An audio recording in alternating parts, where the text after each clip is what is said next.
주 예수 앞에 다 아뢰어라. 우리의 기도를 들어주시는 분이 있다라는 게, 또 그 기도에 응답해 주시는 분이 계신다는 게 얼마나 우리에게 큰 복인지요.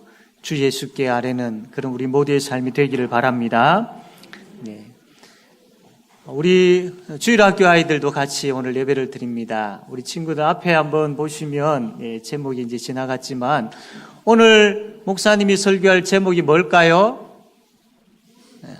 한번 비춰봐 줄 수 있습니까?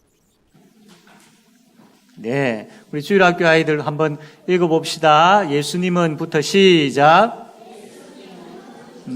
네, 예수님이 누구일까요? 예수님이 누구일까요? 예수님께서 제자들에게 이렇게 말씀하셨어요.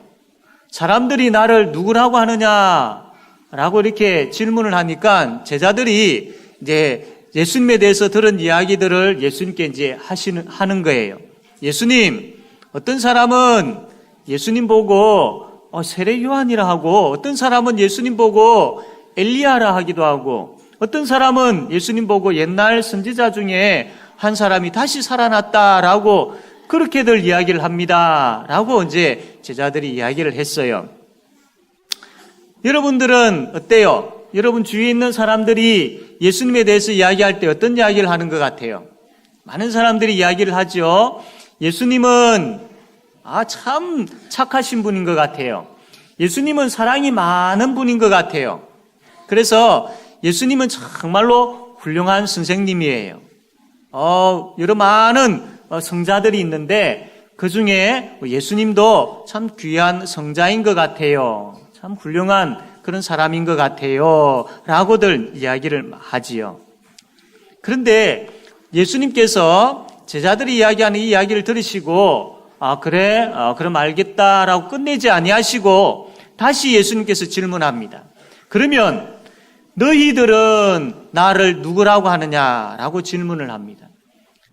예수님께서 알고 싶으신 것은 주위에 다른 사람들이 예수님에 대해서 뭐라고 이야기하는 것보다도 바로 이 제자들이 예수님에 대해서 뭐라고 고백하는지 그것을 듣고 싶어 하시는 거예요. 오늘 이 말씀을 듣는 우리도 마찬가지입니다. 예수님께서 우리가 예수님에 대해서 어떻게 믿고 있고 어떻게 고백하는지를 예수님은 듣고 싶어 하신다라는 겁니다. 너희가 나를 누구라고 하느냐라는 이 질문에 베드로가 대답을 합니다. 하나님의 그리스도입니다. 라고 대답을 합니다. 다르게 이야기를 하면, 주님은 그리스도이십니다. 주님은 하나님의 아들이십니다. 주님은 나를 구원해 주시는 분이십니다. 라고 베드로가 그렇게 예수님에 대해서 이야기를 했던 거예요. 여러분은 어때요? 예수님에 대해서 뭐라고 고백하실 수 있겠습니까? 예수님께서 여러분에게 너희는 나를 누구라고 하느냐라고 질문했을 때 여러분들은 예수님에 대해서 뭐라고 이야기하실 수 있겠습니까? 베드로가 이렇게 이제 고백을 했는데 베드로가 이렇게 고백은 했지만 참 좋은 고백이지요. 귀한 고백입니다. 그런데 베드로가 모든 것을 다 알고 고백한 것은 아니었어요. 예수님은 참 주님이시고 하나님의 아들이시고 그리스도이십니다. 라고 그렇게 고백을 했지만 이 베드로의 생각 속에는 베드로뿐만 아니라 그 다른 제자들과 그 시대에 있는 많은 유대인들의 생각 속에는 이분이 이 땅에 오셔가지고 우리를 그 로마 나라의 식민지에서 해방을 시켜주실 것이다. 그리고 참 배고프고 가난하게 살고 있는데 우리를 배부르게 해 주실 분이시다. 이런 생각으로 가득 찼던 겁니다. 그래서 이것을 알고 계셨던 예수님께서 이 베드로를 비롯한 제자들에게 쭉 설명을 해줍니다. 베드로, 너가 그렇게 고백은 했는데 그 고백이 무슨 뜻인 줄 아느냐? 너가 생각하고 있는 해방자이고 또 배고픈 가난한 자들을 부자로 만들어주는 그런 메시아, 그런 그리스도가 아니라 내가 너희들을 위하여 땅에 찾아온 이유는 이라고 예수님께서 쭉 설명하시는 것이 뭐냐면 내가 이 땅에 와서 너희들을 위하여 고난을 받고 십자가에서 죽을 것이다. 그리고 3일 만에 다시 살아날 것이다. 라는 이야기를 하시는 겁니다. 주는 그리스도이십니다. 그리고 살아계신 하나님의 아들이십니다. 그 고백의 내용이 뭐냐면, 참된 뜻이 뭐냐면, 내가 바로 너희들을 위하여 십자가를 질 것이고, 그리고 다시 부활하여서 너희들을 죄와 죽음의 권세에서 구원해낼 것이다. 이게 바로 예수님께서 오신 목적이고 베드로가 고백한 내용의 참 뜻이라는 겁니다. 우리가 예수를 믿습니다. 이 예수를 믿는 가운데에 우리가 생각할 때에 참 우리 위주로 예수님을 믿을 때가 참 많습니다.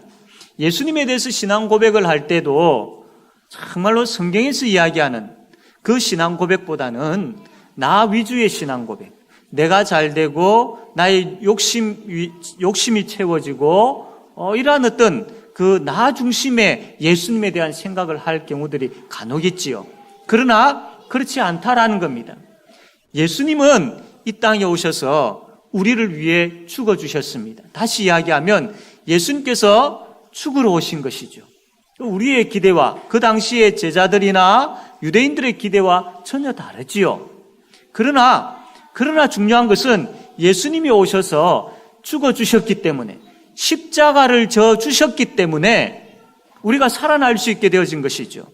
예수님께서 십자가를 져 주셨기 때문에 우리가 하나님의 자녀가 되는 큰 권세를 얻게 되어지는 겁니다. 그러므로 정말로 우리에게 정말로 귀하고 보배롭고 유익되어지고 너무나도 좋은 그 예수님, 그 이유는 바로 죄와 죽음의 권세에서 제일 큰 문제인 죄와 죽음의 권세에서 우리를 건져주셨기 때문이죠. 그래서 그 예수님을 우리가 늘 찬양하고 그 예수님 이름을 부르고 그 예수님과 늘 함께 사는 것입니다. 이렇게 예수님께서 자기 본인에 대한 소개를 쭉 하시고 또 예수님이 앞으로 어떤 일을 하실 것인지에 대해서 쭉 이야기를 하시고 난 다음에 뭐라고 말씀하시느냐면 아주 중요한 말을 합니다. 23절 말씀인데 우리 23절 말씀 다 같이 한번 크게 읽겠습니다. 23절입니다. 시작.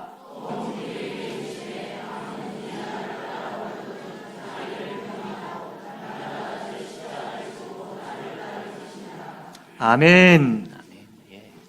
예수님께서 예수님의 삶이 어떠한 삶인지에 대해서 쭉 설명을 하시고 난 다음에 그 다음에 제자들에게 너무나도 중요한 말씀을 하셨습니다.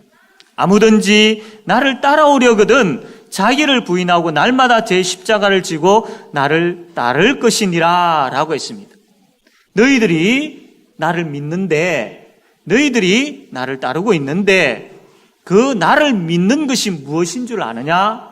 라고 하면서 예수님을 믿는다라는 것이 무엇인지를 쭉 설명을 해주고 있습니다.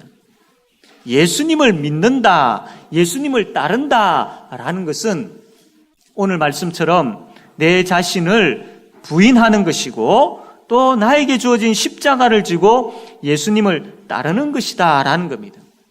예수를 믿는다라는 것은 말로만 나 예수 믿습니다 라고 하면 끝나는 것이 아니고 우리의 입술로 예수를 믿습니다라는 신앙 고백도 있어야 되지만 그것과 아울러 동일하게 중요한 것은 내가 예수님을 따르는 삶이 있느냐라는 겁니다.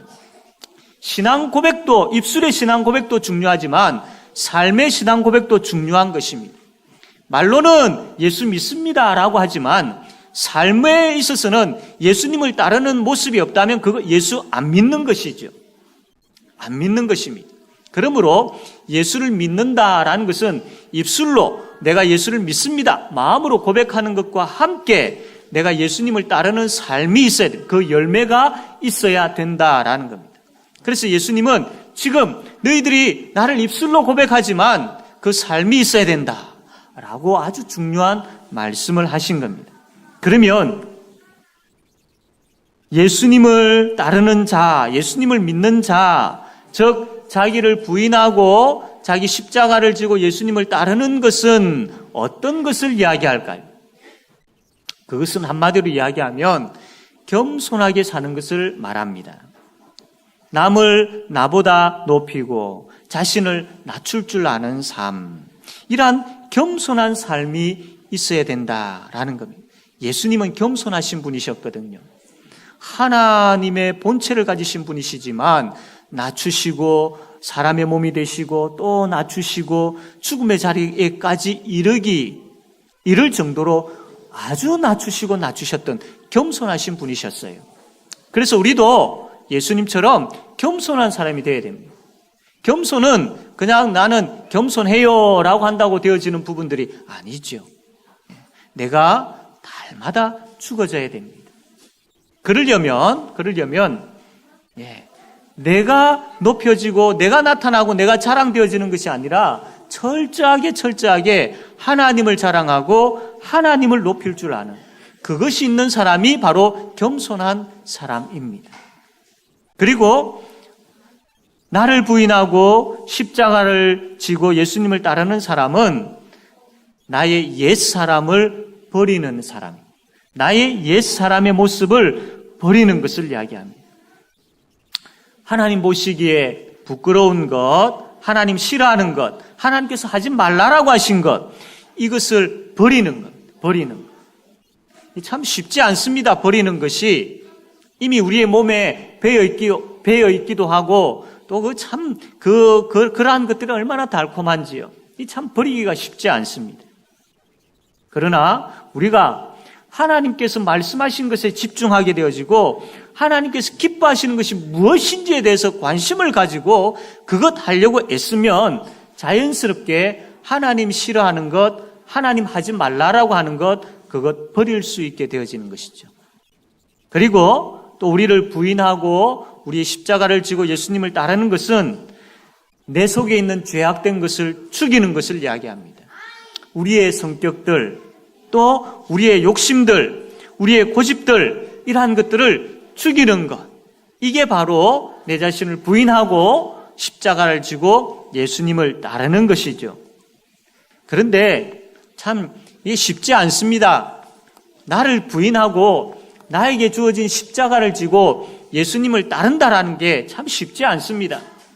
내가 버려야 할 것들을 버리고 죽여야 할 것들을 죽이고 정말로 겸손하게 예수님 닮아가는 그 삶이 실제 삶의 현장에서 참 그렇게 쉽게 잘 나타나지 않더라는 겁니다. 그래서 우리는 자주 후회를 하죠. 내가 왜 그때 참지를 못했을까? 내가 왜 그때 그 말을 했을까? 내가 참 가지 말아야 될 곳인데 왜 내가 그때 그곳에 갔을까? 그걸 하지 말아야 되는데 내가 왜 그것을 했을까? 라고 하면서 후회할 때가 참 많습니다. 우리는 참 어쩔 수 없는 연약한 인간들입니다. 그래서 우리는 스스로 이 문제를 해결할 수가 없습니다. 스스로 겸손해질 수도 없고 스스로 절제를 잘할 수도 없습니다. 그래서 우리가 겸손이 잘 안 되어지고 또 죽이는 것이 잘 안 되어지고 버리는 것이 잘 안 되어지기 때문에 우리의 힘으로 되어지지 않기 때문에 우리 안에 예수님으로 충만해야 합니다. 자, 그러면 예수님으로 충만하다라는 것은 어떤 것을 이야기할까요? 예수님으로 충만하다라는 것은 예수님 생각을 많이 하는 것을 이야기합니다.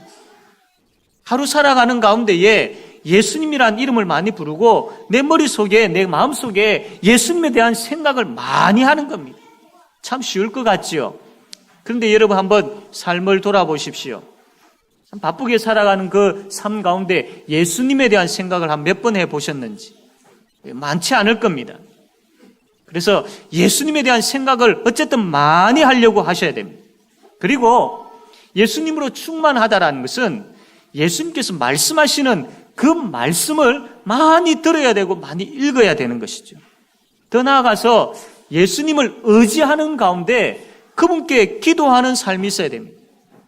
그래서 예수님 생각 많이 하고 예수님 말씀 많이 듣고 많이 읽고 예수님의 이름을 의지하여서 그분의 도움을 구하며 예수님의 이름으로 기도하는 것, 이게 바로 예수님으로 충만한 겁니다.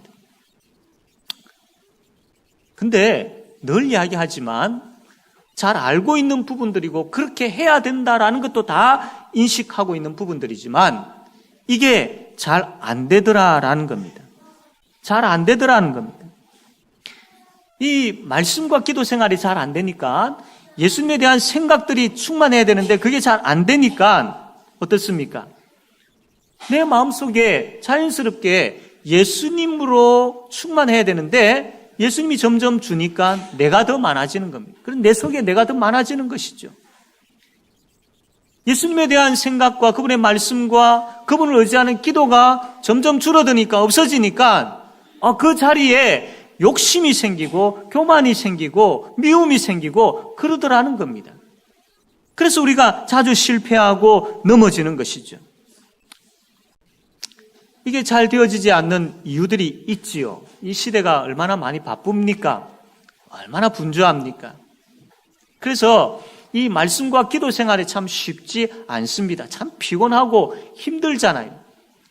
참 말씀을 이렇게 펼쳐 들려고 하면 눈이 감기고 또 참 엎드려서 기도하려고 하면 참 금방 이 엎드리는 이 자세가 또 기도하는 그 마음이 잘 생기지가 않는 겁니다. 그런데 여러분 가만히 생각해 보십시오.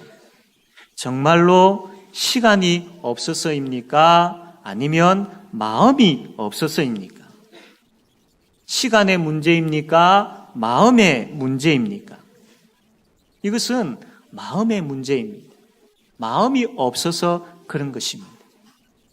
우리가 예수 믿는 사람이 살아가는 가운데 말씀과 기도 생활할 시간이 없다라는 것은 이것은 있을 수 없는 부분들이죠. 마음이 없다라는 것, 그것 때문인 것입니다. 우리 아이들 여러분, 또 우리 성도님들 여러분, 정말로 우리에게 지금 시급한 것은 바로 말씀이 회복되어지고 기도가 회복되어지는 겁니다. 잘 아는 부분들이지만 너무나도 중요합니다. 말씀이 회복되어지고 기도가 회복되어져야 예수님으로 충만하게 되어지고 예수님으로 충만하게 되어져야 내가 내 자신이 부인되어지고 나에게 주어진 십자가를 지고 예수님을 따를 수 있는 것입니다. 그러므로 오늘 이 말씀을 통하여서 우리가 결단해야 합니다. 결단해야 합니다. 말씀 생활을 한번 생각해 보십시오. 여러분 어떻게 말씀 생활을 하고 있습니까?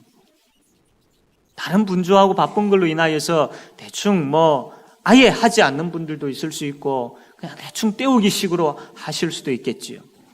그러나 하나님의 말씀은 그렇게 하라고 우리에게 주어진 말씀이 아닙니다. 손에 놓았던 성경을 다시 드셔야 됩니다. 다시 드셔야 됩니다. 그리고 읽으셔야 됩니다. 주일날 선포되어진 말씀을 다시 머릿속으로 생각하셔야 됩니다. 그리고 구역이나 축복의 식탁을 통해서 다시 되새김질을 하셔야 됩니다. 그것 있어야 됩니다. 그래야 말씀이 내 속에 충만하게 되어지고 말씀으로 배부르게 되어지면 예수님으로 충만하게 되어집니다. 단순한 것이지요. 그러나 이 단순한 것조차도 우리가 잘 되어지지 아니하니까 영적으로 메마르게 되어지는 겁니다. 단순한 것일수록 우리가 잘 지켜야 될 부분들입니다. 중요한 부분들이기 때문이죠. 그래서 말씀이 회복되어지기를 내가 다시 말씀을 펼쳐들고 읽어야 되겠다라고 결단하십시오. 그리고 시간을 정하십시오. 그리고 하나님께서 말씀을 읽는 가운데 내 심령에 역사해 주시기를 위해서 기도하면서 말씀을 보십시오. 아무리 어린 아이들이라 할지라도 그 내용이 무엇인지는 잘 모르지만 어려운 단어들이 나오고 하지만 그 아이들이 말씀을 읽는 가운데에 성령 하나님께서 역사하십니다. 능력이 그 아이들에게 임하게 되어집니다. 그 아이들의 마음속에 큰 확신을 가지게 되어집니다. 하나님이 역사하시니까, 하나님의 말씀이니까요. 우리 성도들, 어른들 성도들도 마찬가지입니다. 이 말씀의 맛을 경험하기를 원합니다. 꿀과 송이꿀보다 더 달고 오묘한 그 말씀인데 참 내 마음에 참 좋은 말이구나. 내 마음에 어떤 양약이 되어지고 내 마음을 위로하고 내 마음에 참 평안하게 하고 단순하게 그 차원이 아니라 이 하나님의 말씀이 능력으로 역사해서 내 삶 가운데 이 말씀을 가지고 살게 되어질 때에 천국의 기쁨을 맛보게 되어지는 것이죠. 말씀이 회복되어져야 됩니다. 기도도 마찬가지입니다. 기도하지 아니하면 넘어질 수밖에 없고 기도하지 아니하면 정말 하나님 앞에 부끄러워질 수밖에 없습니다.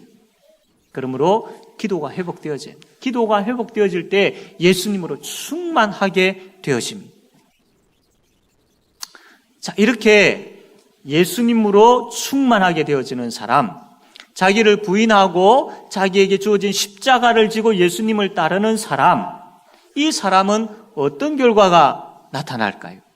생각할 때에, 단순하게 생각할 때에, 힘들 것이다, 피곤할 것이다, 어려울 것이다, 내가 날마다 죽어야 되고 하는 거 보니까 손해볼 것이다, 이런 생각이 들 겁니다. 뭔가 얽매이는 것 같고. 그러나 그렇지 않습니다. 우리가 해보지 않고 생각하면 오만 생각 다 하게 되어지죠. 해보지 않고 생각하면 부정적인 생각밖에 할 수 없습니다. 그러나 실제적으로 한번 해보십시오. 그렇게 되어질 때에 정말로 놀라운 은혜가 나에게 임하게 되어집니다. 24절 말씀 보면 이렇게 말씀을 합니다. 누구든지 제 목숨을 구원하고자 하면 잃을 것이요 누구든지 나를 위하여 제 목숨을 잃으면 구원하리라.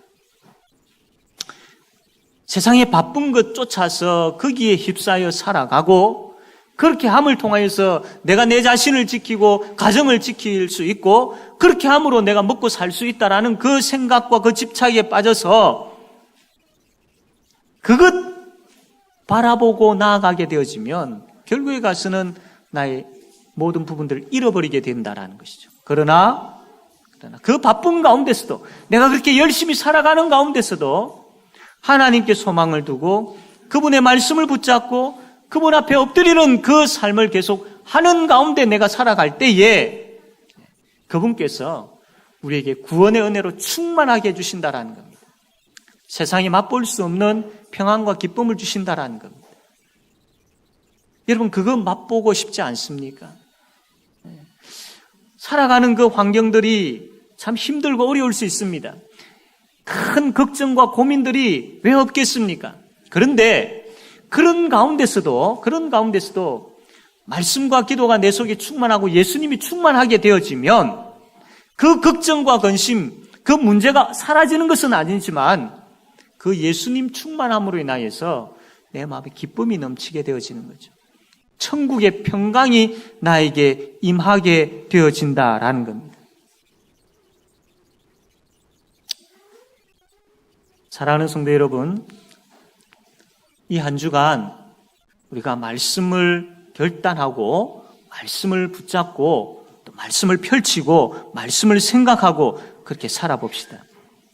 하나님 앞에 짧은 시간이라도 꾸준하게 신실하게 엎드려서 기도하겠다라고 결단하면서 그렇게 다시 기도 생활을, 기도의 무릎을 다시 한번 하나님 앞에 꿇어봅시다.